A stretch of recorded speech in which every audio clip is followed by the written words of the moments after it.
From ancient Tibet through 16th century Europe to the present day, the light at the end of the tunnel seems to be a universal symbol for life after death. Does science have a way to explain this? And they had known me for an eternity, and we were so happy to see each other. But anyway, I had these ideas about it that kept me distanced from what has now become an incredibly, unspeakably valuable source of healing and guidance and transformation that is now a regular part of my life, and it's made me a better, more grounded, more loving, more compassionate, more humble human being on all levels, very, very impressively fast. Thing was no longer like a 3D world, it became like a 4D world, which it was like time and space was bending, and then I had the sensation of starting to fall, which was really interesting. It should have been terrifying at the moment, because like literally it was like I was falling into a black hole. That's what it felt like. But falling, and finally I sort of fell, and then I felt like I was floating, and it was very white, like. And time and space had a different sense. And so I could rejoice with them. Simultaneously, I could look back at the riverbank and see my body being pulled to the shore and seeing CPR being started. It was very difficult to share this experience with others because it was so hard to put into words. I still find it hard to describe, because there aren't any words to express such a complex experience.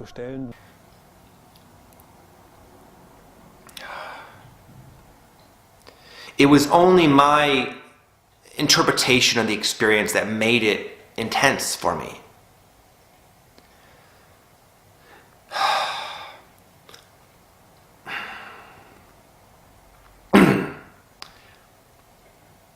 I get choked up because I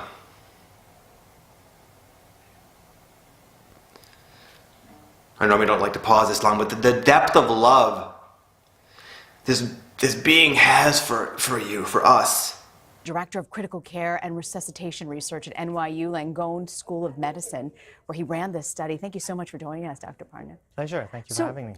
What would you say, what actually happens when you're clinically dead? You know, when people die, essentially it's when the heart stops. So this has been going on for, as far as we know, millennia, not longer. And when the heart stops, you stop breathing and your brain shuts down, and that's how we declare people dead.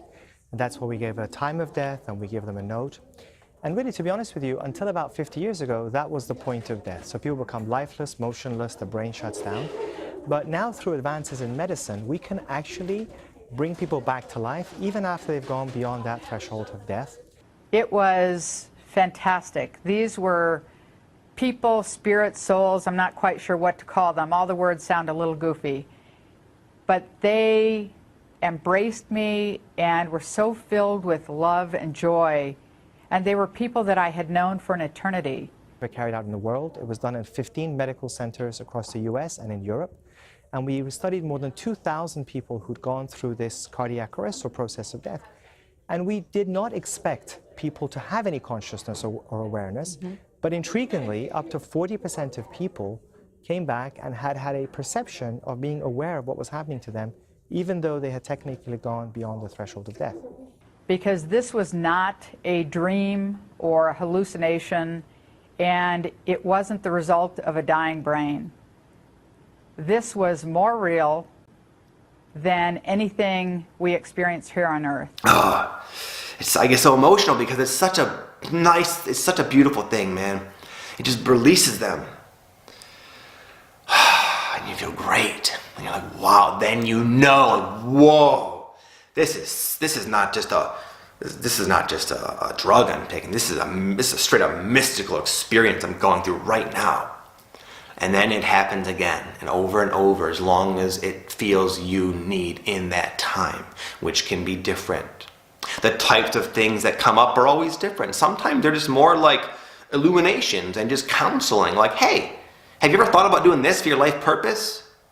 No. Well, how does that feel? Wow, it feels great. How do I go about this? Okay, it's like you can get like downloads and direct communication from this being, like, yeah, you would do well at this, you would love it, and that's like the next step for you. And now you know, go for it. And you leave feeling so elated, so uplifted, so like, yes. It wasn't like an out-of-body experience. I literally was in a whole other realm.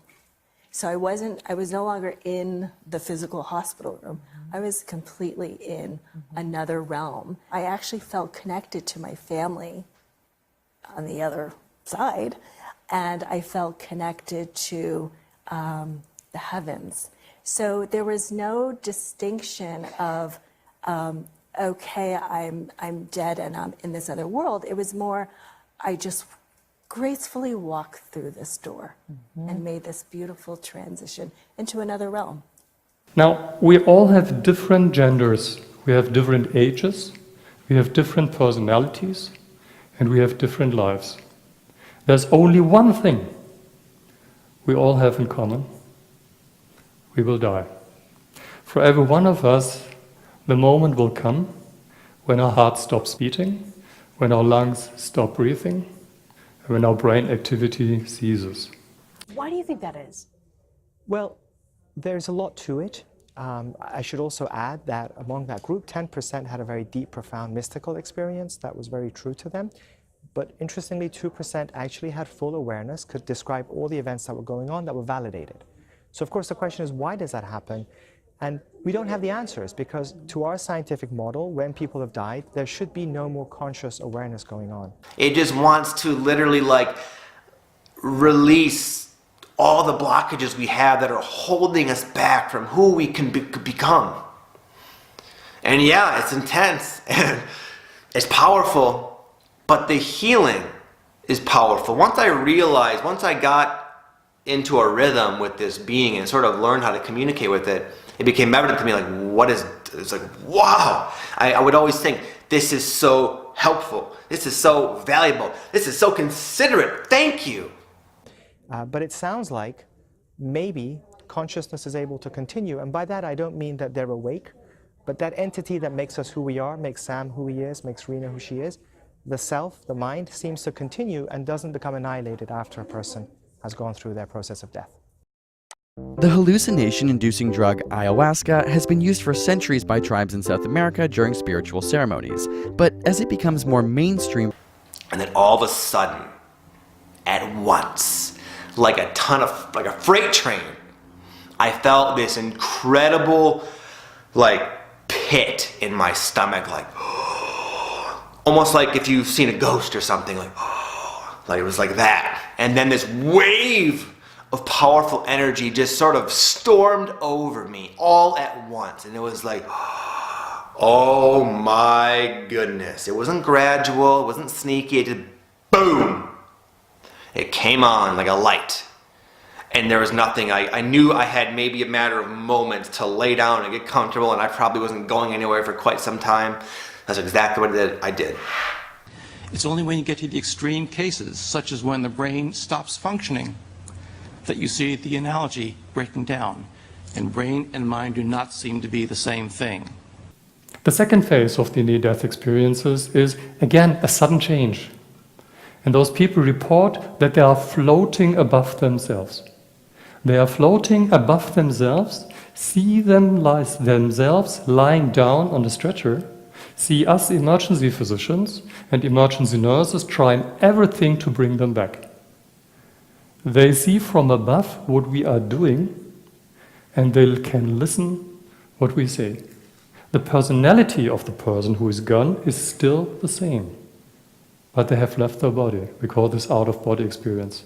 And what is annoying to us is that those people actually can describe what we did and can report what we said when they come back. We have no explanation for this.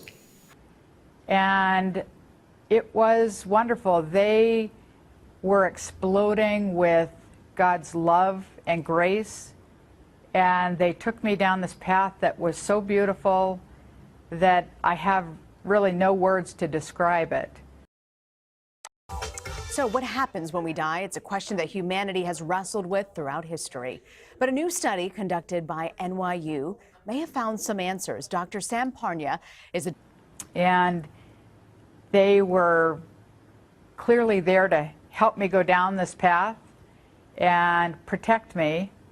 And I looked back on my body and sort of felt fondly toward it and thought, gee, you served me well. And now, having been through it, do you have any fear of your own death? Oh, absolutely not. I wouldn't hasten it, but I am looking forward to going back when it's the right time. Wow. Do you have some sort of conclusion as to how far the mind and consciousness goes? Again, from what we can determine, which is actually fascinating, and it raises questions about our whole science, about what happens when we die, is that it appears that even though people have gone beyond that threshold of death and their brain has shut down, that entity that we call consciousness, the mind, the psyche, whatever you want to call it, does not seem to become annihilated. From the evidence we have, that at least tens of minutes, if not hours of time afterwards. How long beyond that, we don't know at this point. I laid down, and it was immediately evident to me that this was not a drug or a substance with some kind of predictable effects. It was an interaction with an incredibly intelligent and powerful presence, being, spirit. It had its own independent intelligence and power about it. Written over 1,200 years ago, the Tibetan Book of the Dead describes the journey into the afterlife. A gleaming bright light will shine white from the heart of God, with such power that you hardly dare to look into it, and still won't be able to steer your eyes away from it. For the folks who have lost consciousness and come back, have there been any long-term effects afterwards? Well, those people who have these very deep, profound, mystical experiences, often they describe a sensation of being very peaceful, seeing a bright, warm, welcoming light, sometimes deceased relatives. And intriguingly, some of them describe a sensation of a being that they describe as being perfect and full of light and love and compassion. Those who have that experience are often very positively transformed for the rest of their lives. It's very profound, it's real to them. They become less afraid of death, they lose their fear of death completely. They engage in altruism, they're more helpful to people, they engage more with family. It completely changes them. So there's something very profound about this experience that they have. Sparkly type world, and literally it sounds really cheesy, but it sounded sort of like heaven-like, where there's like clouds and just like, it felt like I was with like deceased, really amazing, important people, like, and I was surrounded by like people that were like influential but cared about me and wanted me to be there and be safe. It was like just an oddly emotional feeling. It was very abstract. And then like the last thing that I remember from that first trip was like, it was almost like the Last Supper setting. Like, and I'm not even a deeply religious person. I was raised Catholic, but literally it felt like I was sitting at the Last Supper, and it was just like, this was completely normal. And then right after that, then I woke up and I was just like, did I just go to heaven? This is a really, this is bizarre. Like, that's not, I started off seeing shapes, and then there were cats, and then I felt like I fell out of space and ended up at the Last Supper. And towards this light, out of the blackness, a tunnel is starting to form. And those people are strongly attracted towards this light and start to fly towards this light. And this light gets lighter and brighter and closer. And then comes the last phase of the near-death experience. Only 10% of those who have a near-death experience reach this last phase. In this last phase, once again, there's a certain change, and there's a beautiful surrounding, beautiful colors, some say beautiful music, and a feeling of unconditional love. In this last phase, it may happen that those people who have a near-death experience have a flash forward through the whole life, starting from their birth over all major events in their life to their death. It seemed a little bit over the top, intense, and sort of like a pain in the butt. Like, you gotta go, sit in the jungle and the Amazon and have mosquitoes all over you and sit in a puddle of swampy water and go through this really uncontrollable experience. It wasn't like that for me. The difference is very significant. The personality changes are People who have a near-death experience are, after this near-death experiences, more empathic, they are more social-oriented, they may lose their interest in materialistic values, they are more spiritual, not more religious, but more spiritual. And what is very, very interesting is they completely lose their fear of dying.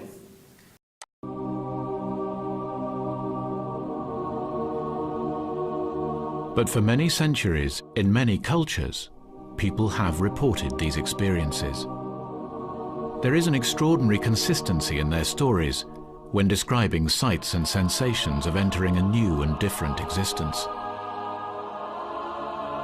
In the Doge's Palace in Venice is a picture by the Dutch artist Hieronymus Bosch. It's called Rise into Paradise. Painted in the 16th century, his depiction of the afterlife is surprisingly familiar. My only choice was to let go. And once I did this, I suddenly felt completely relaxed. My mind and body started feeling completely detached. What is that all about? We don't have a materialistic explanation for this. If you assume that mind and brain can separate when the brain starts to deteriorate, then you have an explanation. But we have these isolated cases that tell us something else is going on. But with the near-death experience, we have a potentially researchable lab to look at what's happening when the brain goes down.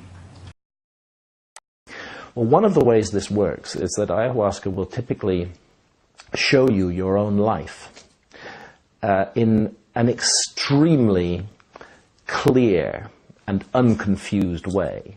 You know, normally we protect our own behavior with all sorts of little personal explanations and reasons for why we behave in the way that we do. Ayahuasca will show you absolutely clearly and honestly really why you behaved in the way that you did. Sometimes you may have been mean or harsh to another person and pass that off as absolutely the right thing to do under the circumstances. Ayahuasca will show you it was the wrong thing to do. It will show you that anger and ego and arrogance and pride in your own personality are not serving you and are not helpful. And it will keep teaching you these lessons again and again and again, showing you starkly and honestly how you are until you start fixing your behavior. The second thing that ayahuasca does is take you on a journey into parallel realms. Now, of course, many scientists would say this is just brain candy. This is just an illusion of your own brain, disturbed brain chemistry. I don't agree with those scientists. I can't prove they're wrong, but when I look at the burden of evidence, and particularly of the huge body of knowledge that shamanistic cultures have brought together on the use of visionary plants, I'm inclined to believe that they're right, and that reality is much more complicated than we imagine. The most common example that's talked about now is the near-death experience, where you have people, many people who seem to be clinically dead, a few people who've actually had flat brainwaves documented, who come back saying, not only was I thinking, but I was thinking more clearly than I ever had before. And that we are surrounded all the time by a vast, invisible reality, normally invisible to our senses. And what I've found, and many others report this with ayahuasca, is that it seems to retune the receiver wavelength of the brain and allow those normal, invisible realms to become visible for a brief period. So it connects us to a much wider reality. This can be deeply disturbing, but also incredibly nourishing, to realize that we are not just this finite little dot, that we're part of a much huger and wider, awe-inspiring reality. All of these things are available to us should we choose to drink ayahuasca. We do not have to drink ayahuasca. It's a personal choice. I would like to live in a society where that personal choice can be made, free of fear, free of ideology, free of propaganda, simply a decision that an adult makes about his or her own life. I'm trying to be a better person because of ayahuasca. It's showed me serious faults in my personality. I regard them as serious, which need to be fixed. And life is a journey, and I'm 59 years old, and I only have, so much longer on this planet. And with the time I have left, I would like to do it right rather than do it wrong. And I'm grateful to ayahuasca for showing me where I've been doing things wrong. It's very hard to change deeply ingrained old habits, but I am trying, and I shall continue to try. It's only when you get to the extremes of measuring extremely small particles or extremely fast speeds that the Newtonian model breaks down. It's not that Newton was wrong. It's just that the formulas he was using are a limited case. And when you get to the extreme examples, his formulas no longer work, and you need relativity to make the corrections.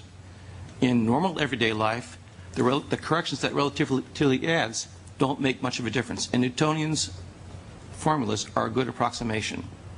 I think the same thing is going on with the brain and the mind. In our everyday life, assuming that the brain and the mind are the same thing works perfectly fine.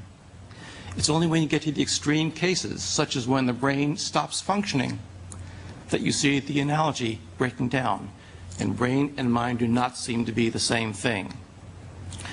The most common example that's talked about now is the near-death experience, where you have people, many people who seem to be clinically dead, a few people who've actually had flat brain waves documented, who come back saying, not only was I thinking, but I was thinking more clearly than I ever had before. But we also have other examples of cases in which, when the brain is compromised, people think more clearly. There are exceptional cases of people who have irreversible dementia or severe mental illness, who in their dying moments before they die become perfectly lucid. They start recognizing family members, they start talking coherently, they lose their delusions, and then they die. What is that all about? We don't have a materialistic explanation for this. If you assume that mind and brain can separate when the brain starts to deteriorate, then you have an explanation. You can't do a lot of research on that type of experience. Those are just isolated anecdotes, and believe me, they are unusual. Most people who die with dementia die with dementia. They don't come out of it. But we have these isolated cases that tell us something else is going on. But with the near-death experience, we have a potentially researchable lab to look at what's happening. Now, if any of this speculation is accurate or has any truth to it, the real question that I'm personally left with is, where is the signal coming from? Where is its point of origin? The only way to get an answer to that is to end the transmission and return back to source. But again, all of this is just speculation. I'm not saying I necessarily believe any of this is true, but it sure is fun to speculate. Do I personally believe that a DMT trip and a near-death experience are one and the same thing? I think I do. I really think I do. Whether I believe that when you die it's just an endogenous release of DMT or not, I really do believe that they are one and the same thing, because I believe that DMT, as I said, is the molecule that your consciousness uses to enter and exit the brain, the body. Now, that being the case, when you do have a near-death experience, the same thing is happening. Your consciousness is leaving your body. So whether they're one and the same occurrence or not, it's ultimately the same end effect. So in that regard, I don't think that saying that a DMT experience is similar or the same to an NDE really does take any weight away from people who have NDEs. If anything, what it does is it puts much more weight on the DMT experience. Imagine if everyone who smoked DMT truly believed that they were sending their consciousness into like the realm they go to when they die. That would probably scare a lot of people shitless. A lot of people would probably take their DMT trips a lot more seriously if that was the case. And once I started kind of believing this myself, that's when I started to really start respecting the DMT molecule, and I started to see it more than just, say, a psychedelic drug experience, but more of a way to connect with source. Anyway, I hope you guys all enjoyed this video. If you did enjoy... Society is absolutely designed to shut down 90% of the potential of the human creature. Why should it be the case that society is afraid of realizing human potential? And what it comes down to is special interests. That there are those who run things in society, and that there are those who are there to kind of serve them. And and serve their ends and serve their needs. And so what our society has created is a realm of unquestioning meat robots who will perform their daily tasks without complaining and without causing any trouble. And that may be very useful to certain small interest groups, but it's extremely damaging to the rest of humanity. Once we realize our potential, we don't need elites anymore. Who needs elites? Who needs to be led? This is another revelation that comes from working with psychedelics, is we do not need leaders. They are not over us, telling us what to do. They may imagine that that's what they're doing, but they have no right to do that. And the moment we begin to wake up and start asking really profound questions about the nature of reality and about the society we live in, their power is instantly. And unlike those who consume LSD or shrooms for a good trip, many who drink ayahuasca are seeking to reconcile with their thoughts and emotions, as well as past and present traumatic events. Afterwards, most feel more at ease with their thoughts and more accepting of their present situation. The default mode network is a distinct area of the brain that, if overactive, is associated with depression, anxiety, and social phobia. And fMRI brain scans show that ayahuasca causes a significant decrease in activity within the default mode network. This is usually linked with a meditative state and explains why some ayahuasca drinkers feel at peace with themselves and find a renewed sense of purpose after a trip. Additionally, DMT has been linked with proteins that promote the maintenance of long-term memory, neuroplasticity, and the regeneration of new neurons. It can bind to specific receptors found in mitochondria and endoplasmic reticula, and may even have the potential to kill certain cancerous cells. On top of this, alkaloids from the vine have been shown to induce apoptosis in mice melanoma cells and certain liver cancer cells in humans. This is not to say that ayahuasca is a replacement for radiation or chemotherapy, but it may hold future possibilities for cancer research.